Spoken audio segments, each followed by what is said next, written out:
দেখেন একেবারে সব গাছগুলো সুন্দর হয়েছে ধুনচা গাছের ছায়। ধনচা গাছ লাগানোর পরে আমার বস্তাগুলোতে গাছ দেখতে পাচ্ছি, এজন্য খুব ভালো লাগছে।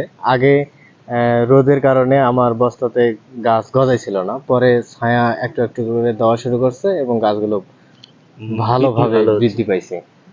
কিছু কিছু গাছগুলো ভালো হয়েছে। এখন এই পাশে লক্ষ্য করুন, এখানে কিন্তু রোদ পাইছে, তুলনামূলক একটু বেশি রোদ পাইছে। রোদ পাওয়ার কারণে গাছগুলো দেখেন খাটো খাটো হয়ে আছে, মারা গিয়েছে এবং স্বাস্থ্য ভালো নাই। এই শাড়িটার গাছগুলো কত সুন্দর।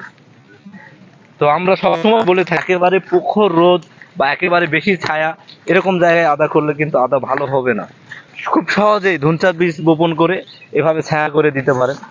আমি এই প্লটটা করে ধুনচাতে কোনো খাবার দিতে হয় নাই, শুধুমাত্র রোপণ ধুনচা বীজ হাত দিয়ে গিয়েছে, এগুলো সুন্দরভাবে এবং দ্রুত অতি দ্রুত বেড়ে উঠেছে এবং বেড়ে উঠেছে এবং সেই ছায়াতেই আদাগুলো সুন্দরভাবে বেড়ে উঠেছে। এই